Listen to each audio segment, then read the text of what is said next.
విడిచిపెట్టేవాడు కాదు. కిందలో మీరు చూస్తే గానా 7వ వచనంలో దాన్ని పెళ్ళగించుననియు విరగగొట్టుననియు నశింపజేయుననియు ఏదో ఒక జనమును గురించి రాజ్యమును గురించి కానీ నేను చెప్పి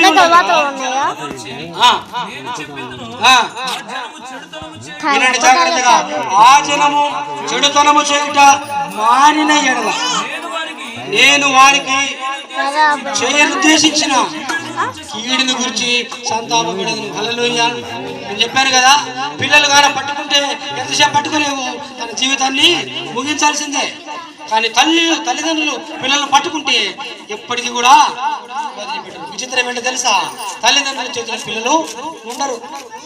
అదే ఇక్కడ సమస్య. ఎంత ఎక్కడ ఉండరంట? తల్లిదండ్రుల చేతుల పిల్లలు ఉండరు. చిన్న వయసు పిల్లలు కూడా తల్లిదండ్రుల మాటలు వినరు. కారణం ఏంటంటే వాడు అనుకుంటాడు నేను జీవించగలనని, కానీ వానికి ఏమి లేదంట. కోతి పిల్లకు శక్తి లేనట్టుగానే వానికి శక్తి లేదు. అందుకనే సమాజంలో చాలా మంది వారి జీవితాల్లో ముగించబడేది అందుకే. తల్లిదండ్రులు చెప్పిన మాట వాళ్ళు వినరు, తల్లిదండ్రుల చేతిలో వారు ఉండరు. ఇశ్రాయేలు వారులారా మీరు నా చేతిలో ఉన్నారు అని దేవుడు చెప్తున్నాడు. దేవుని చేతిలో ఉన్నంత వరకు కూడా దేవుడు వదిలిపెట్టాడు. కానీ దేవుని చేయిని మనమే పట్టుకోవాలని చూస్తే మనం పట్టుకోలేము. దేవునికి స్తోత్రం. హల్లెలూయా. మనం పట్టుకోకూడదు దేవుని, దేవుడే మనల్ని పట్టుకోవాలి. మనం నమ్మలేదు దేవుణ్ణి, దేవుడే మనల్ని నమ్మాలా. మనం ప్రేమించలేదు దేవుని, దేవుడే మనల్ని ప్రేమించాడు. తల్లిదండ్రులు పిల్లల చేయి పట్టుకుంటే వదిలిపెట్టదు, కానీ మన చెయ్యి పిల్లలు పట్టుకుంటే ఖచ్చితంగా వాళ్ళ కింద పడతారు. నువ్వు చిన్న పిల్లలను నడిపించుకుంటూ వెళ్ళు, వాళ్ళ చెయ్యి నువ్వు పట్టుకుంటే వాళ్ళ కింద పడతారా? అదే నీ చెయ్యి వాళ్ళు పట్టుకుంటే ఖచ్చితంగా పడతారు. కారణం ఏంటి? వాళ్ళకు శక్తి చాలా తక్కువ ఉంది కనుక. ప్రియమైన వాళ్ళారా, ఈ మధ్యాహ్నకాల సమయంలో మన శక్తి చాలా తక్కువ, మన బలం చాలా తక్కువ కనుక ఈ మధ్యాహ్నకాల సమయంలో దేవుని చేతిని మీరు పట్టుకోవాలి. దేవుని చేతిలోకి మనం వెళ్ళాలా. దేవుడు చెప్తున్నాడు, కుమ్మరి తనకి ఇష్టమైన పాత్రగా చేయనట్లుగా నేను మిమ్మల్ని నాకు ఇష్టమైనటువంటి వారిగా నేను చేయబోతున్నాను. దేవునికి స్తోత్రం. హల్లెలూయా. అయితే ఏం చేయాలో తెలుసా? దేవునికి ఇష్టకరమైన వారంగా, దేవుని చేతులకు అప్పగించుకునే వారంగా మనము వెళ్ళిపోవాలి. నీ పిల్లలను, నీ కుటుంబాన్ని, నీ భర్తను, నీ భార్యను అందరినీ కూడా ఏం చేయాలంటే దేవునికి అప్పగించుకోవాలి. 37వ దావీదు కీర్తనలో దావీదు మహారాజు అంటాడు, ఏమంటాడో తెలుసా? నీ మార్గము యెహోవాకు అప్పగించుము, ఆయన నీ హృదయ వాంఛ. 37 ఒకసారి 37:4 నుంచి చదవండి. యెహోవాను బట్టి సంతోషించుము. మొదటి మాట ఏంటమ్మా? దేవుని బట్టి సంతోషించుము, ఆయన నీ హృదయ వాంఛలను తీర్చును, నీ మార్గము యెహోవాకు అప్పగించుము, నీవు ఆయన నమ్ముకొనుము, ఆయన నీ కార్యం నెరవేర్చును. మొదటిది ఎవరిని బట్టి సంతోషించాలా? దేవుని బట్టి. ఎందుకని? ఆయన చేతిలో మనము ఉన్నాం. ఆయన తన చేతుల్లో మనల్ని భద్రపరిచాడు, మనల్ని కాపాడుతున్నాడు, మనల్ని సంరక్షిస్తున్నాడు కనుక మనం ఆయన్ని బట్టి మాత్రమే సంతోషించాలి. ఇక దేని బట్టి నాకు డబ్బులు ఎక్కువ ఉన్నాయి, నాకు ఆస్తులు ఎక్కువ ఉన్నాయి, పొలాలు ఎక్కువ ఉన్నాయి, స్థలాలు ఎక్కువ ఉన్నాయి, డబ్బు కొదవలేదు, దాని కొదవలేదని దాన్ని బట్టి సంతోషిస్తే అవి దూరం అయిపోతాయి, ఒక రోజున దూరం అయిపోతాయి. నీ పిల్లల్ని బట్టి కూడా నువ్వు సంతోషించాల్సిన పని లేదు. నీ దేవుని బట్టి నువ్వు సంతోషించినట్లయితే నీ సంతోషము నీ ఎదురు నుండి ఎవడు తీసివేయలేడు. హల్లెలూయా. నువ్వు దేవుని బట్టి సంతోషించు, దేవుడు నిన్ను కాపాడుతున్నాడు కాబట్టి. రెండవది, ఆయన నీ హృదయ వాంఛలంటే కోరికలు, నీ హృదయంలో ఉండే కోరికలను నెరవేర్చును. చాలాసార్లు అనుకుంటుంది కదా, ప్రభువా నాకు ఆ కోరిక ఉంది, ఈ కోరిక ఉందని. ఎప్పుడు నెరవేర్చాడో తెలుసా? దేవుని బట్టి సంతోషించినప్పుడు. దేవునికి నీ మార్గం అంటే కుటుంబమే. మార్గం అంటే కుటుంబమే. నీ పిల్లలు, నువ్వు భార్య, నీ భర్త కలిస్తేనే ఒక మార్గం, ఒక కుటుంబం. దాన్ని దేవునికి అప్పగించాలి. ప్రభువా నువ్వు యథార్థంగా జీవించాలి. ప్రభువా వాడిని మోసం చేసి, వీడిని మోసం చేసి, వానికి నిగాడి పెట్టి, వీనికి నిగాడి పెట్టి, వాని కొంప గురించి, వీని కొంప గురించి, వానికి సాడీలు చెప్పి, వీనికి సాడీలు చెప్పి, ఇలాంటి ప్రోగ్రాములు మనం చేయకూడదు కదా. చాలాసార్లు మీరు చూడండి, వీళ్ళ గురించి ఏం ఆలోచన చేసుకోరు. పొద్దునోకులు ఆ కొంప గురించి, ఈ కొంప గురించి ఇవే మాట్లాడుకుంటుంటారు. వాడిని ఎప్పుడు కొనకూడదుమా, ఈయన ఎప్పుడు కొనకూడదుమా, వాడిని ఎప్పుడు లాగుదుమా, వీడిని ఎప్పుడు కృంగదిద్దుమా, ఇదే పని. అప్పుడు నువ్వు జీవించబడలేవు. జాగ్రత్త, నువ్వు దేవుని చేతిలో ఉన్నావు. ఇలాంటి పనులు ఎప్పుడు చేయకూడదు. దేవునికి ఇష్టమైన వాడుగా నీ కుటుంబాన్ని నువ్వు దేవునికి అప్పగించాలా. తర్వాత ఇంకొక మాట ఏం రాయబడింది? ఆయన నీ కార్యము నెరవేర్చు. కార్యం అంటే పని. కార్యం అంటే పని. నువ్వు ఏ పని చేసినా ఆ పని జరుగుతుంది. నువ్వు ఏ పని చేసినా ఆ పని జరుగుతుంది. ఎప్పుడో నీ కుటుంబాన్ని, నిన్ను, నీ పిల్లల్ని నీ దేవునికి అప్పగించుకున్నప్పుడే దేవుని భయం కలిగి ఈ లోకంలో జీవించాలా. నువ్వు అనుకోవచ్చు నాకు అన్నీ ఉన్నాయని, ఏది ఉండదు. ఒకరోజు అన్నీ పోతాయి, ఒకరోజు అన్నీ పోతాయి, నీకు ఏది మిగలదు. ప్రియమైన దేవుని బిడ్డలారా, దేవునికి అప్పగించుకోవాలి, దేవునికి లోబడాలి. అలా లోబడినట్లయితే కనుక నువ్వు దీవించబడతావు. ఇతరులకు నువ్వు మేలు చేయాలి. యేసుక్రీస్తు ప్రేమను కలిగి నువ్వు ఉన్నట్లయితే నువ్వు దీవించబడతావు. ఇతరులకు కీడు చేసుకుంటూ, ఇతరులకు అన్యాయం చేసుకుంటూ, ఇతరుల మీద పగబడుతూ, ఇతరుల మీద ద్వేషం పెంచుకుంటూ, ఇతరులకు గొడవలు పెడుతూ ఇలా బ్రతికావంటే దేవుడు నిన్ను ఏం చేస్తాడు? విడిచిపెడతాడు.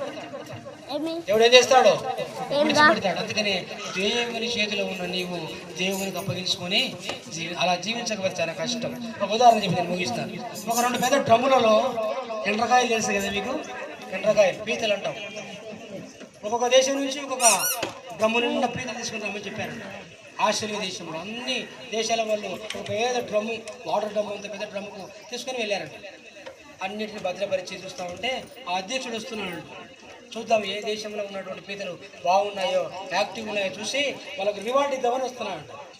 వస్తుంటే అన్ని దేశాలకు సంబంధించిన ఎండ్రకాయలు ఉన్నాయి కదా, ఆ డ్రమ్స్కు పైన మూతలు ఉన్నాయంట. బాగా నాకు పో, కింద పడిపో, కిందికి వెళ్ళిపో. ఎందుకు? దానికి ఏముంది? ఆ డ్రమ్కు మూత ఉంది. కానీ మన ఇండియాకు సంబంధించిన, మన దేశానికి సంబంధించిన ఆ వాటర్ డ్రమ్ములో, ఆ ఎండ్రకాయల డ్రమ్ముకు మూత లేదంట. అతను ఆశ్చర్యపోయి, అదేంటి అన్నిటికీ మూతలు ఉన్నాయి కదా, మరి ఇండియా అంటే మీ దేశానికి ఉన్న ఈ డ్రమ్ముకి, ఎండ్రకాయలకు మూత లేదే, అలా ఉంటే ఎట్లా? ఇవి వెళ్ళిపోతాయి కదా, ఇవేం చేస్తాయి? దిగి వెళ్ళిపోతాయి కదా అని చెప్పాడంట. అప్పుడు అంటున్నాడంట ఆ వ్యక్తి, మీరేమి భయపడాల్సిన పని లేదయ్య గారు, మీరేమి కంగారు పడాల్సిన పని, అవి పోవు అంటున్నాడంట. అదేందయ్యా, మూత లేకపోతే పోతాయి కదా, ఎండ్రకాయలు వదిలిపెడితే ఉంటాయా? తప్పించుకొని పోతాయి కదా, అన్నిట్లకు మూతలు ఉన్నాయి, కానీ మీ ఒక్కదానికే మూతలు లేవంటే నో నో నో, అవి ఎక్కడికి పోయాయి గారు, మీరు భయపడతుంటున్నామంట.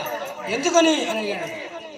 మా దేశానికి సంబంధించిన ఎండ్రకాయలలో ఒకవేళ పైకి వాళ్ళని పోతున్నాయి తప్పించుకోనికే, కిందనేది ఏం చేస్తుందంట చెప్పండి, గట్టి చెప్పండి. ఇలా పోతున్నాయనుకో పైకి, కింద నుండి ఏం చేస్తాయంట, కాలు పట్టుకొని కిందికి లాగుతాయి. నువ్వే కంగారు పడాల్సిన పనిలే, గంట సేపు కాదు 2 రోజులున్నా సరే ఒక్కడి కూడా పోగొట్టుకుంటున్నాడు. చూసారా? ఒకడు పైకి పోవాలా, తప్పించుకొని పోవాలా, బాగుపడాలని పోతుంటే ఒకడు ఏం చేస్తాడంటే కింద నుంచి ఈడిపోతాడా మళ్ళా అంటే వాడు పోడంట, వాడు పోయిటండి కూడా పోలేడు. అదే మన స్వభావం. చూచిరా? అక్క పక్కింటి అక్క మంచి చీర కట్టుకుందబ్బా, నాకు లేకపోయే చీర. పక్కింట్లో ఉన్న అన్నకు మంచి కారు ఉందబ్బా, నా కారు లేకపోయా. ఎట్లా కాదు ఉండాల్సింది? పక్కింటిలోకి అన్నీ ఉన్నాయబ్బా, నాకేం లేవని కాదు బాధపడాల్సింది. ఎట్టయినా పోగొట్టాలి. ఒక బైక్ తీసుకొని వచ్చి వాడు పొద్దున్నే ఇంటి ముందర పెట్టుకున్నాడు. వాడు పూలదండ వేసుకొని అవి వేసుకొని టెంకాయ కొట్టి పొద్దుగల బండి కనపడదంట. ఎందుకని? ఆ బండి కనపడకూడదు, ఎలాగైనా దాన్ని దొంగిలించాలా. నువ్వు కష్టపడి సంపాదించుకుని నీ దగ్గర ఉంటుంది. నువ్వు వాళ్ళని దొంగతనం చేసి, వాళ్ళకి లేకుండా చేసి, లేకపోతే పేడ తల్లి రాళ్ళు వేసి ఇలాంటి కార్యక్రమాలు చేస్తే ఎక్కడున్నామంట మనము? ఎవరి చేతిలో ఉన్నామంట? మనం దేవుని చేతిలో ఉన్నాం. ఈ కార్యక్రమాలు చేస్తే మనమే కాదు, ఈ లోకంలో జీవించే ప్రతి మనిషి, వాడు హిందువైనా, ముస్లిమైనా, క్రిస్టియన్, ఎవడైనా దేవుని చేతిలోనే ఉన్నారు. గుర్తుపెట్టుకోవాలా. ఎవరికైనా అన్యాయం చేసినావా, నీ పని అయిపోయింది. నీకు దేవుడే అన్యాయం చేస్తాడు. ఎవరికైనా కీడు చేసావా, నీకు దేవుడే కీడు చేస్తాడు. ఎవరికైనా మోసం చేసినావా, దేవుడే మోసం చేస్తాడు. జాగ్రత్త. ఆ కుమ్మరి అంట ఆ కష్టాన్ని నమ్ముకున్నాడు, ఎవరి మీద ఆధారపడలే, ఎవరి దగ్గర దోచుకోలే. ఆ మట్టినే తీసుకుంటాడు, పునం తయారు చేస్తాడు, అది పగిలిపోతే మళ్ళీ దాన్ని తీసుకుంటాడు, మరలా చెమట గార్చి కష్టపడి పని చేసి తను బ్రతుకుతున్నాడు. హల్లెలూయా. నువ్వు తినాలా బతకాల, ఎదుటివాని క్షేమాన్ని మనము కోరుకోవాలి, ఎదుటివాని యొక్క ఆశీర్వాదాన్ని మనం కోరుకోవాలా. మనం ఏదైనా చేస్తున్నామంటే దాన్ని అడ్డుకోవడం కాదు. ప్రియమైన దేవుని బిడ్డలారా, మనం దేవుని చేతిలో ఉన్నాం. చాలా మంది ప్రజలు అంటారంట, మాకు బాగా బతకడం చేత కాదు. ఆ ఒక వాక్యం చెప్పి ముగిస్తూ చదువుతాను. 18వ అధ్యాయము చివరి వచనం, ఇర్మియా గ్రంథము 18వ అధ్యాయము 11వ వచనం చూడండి ఒకసారి. 12వ వచనం చూడండి. ఆ జనము మాట ఉమ్, ఆ జనము నా మాట వినకుండా ఆ, నా దృష్టికి కీడు చేసిన యెడల ఆ, దానికి చేయదలసిన మేలును గురించి ఆ. నేను సంతాపడుదును. కాబట్టి నీవు వెళ్ళి యూదా వారితోను బాగా వినండి. యెరూషలేము నివాసులతో ఇట్లను యెహోవా సెలవిచ్చిన మాట ఏదనగా మీ మీదికి తెచ్చుటకై నేను కీడును కల్పించుచున్నాను, మీకు విరోధముగా ఒక యోచన చేయుచున్నాను. మీరందరూ మీ మీ దుష్ట మార్గములను విడిచి మీరందరూ మీ దుష్ట మార్గములను అంటే మీ చెడు మార్గములను విడిచిపెట్టి మీ మార్గములను మీ క్రియలను చక్కపరచుకోండి. నేను మీ మీదకి కీడు రప్పించుతున్నాను. మీరు ఎందుకంటే ఒకరికి కీడు చేస్తున్నారు, ఒకరికి ఆటంకం కలిగిస్తున్నారు, ఒకరికి అన్యాయం చేస్తున్నారు, ఒకరికి మోసం చేస్తున్నారు. కాబట్టి నేను మీకు కీడును కల్పిస్తున్నాను. అయితే మీరేం చేయాలంట?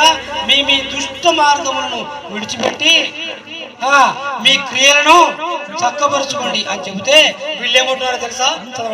అందుకు వారు వినండి, ఏమంట? ఎవరి మాట ఇది? దేవుని మాట.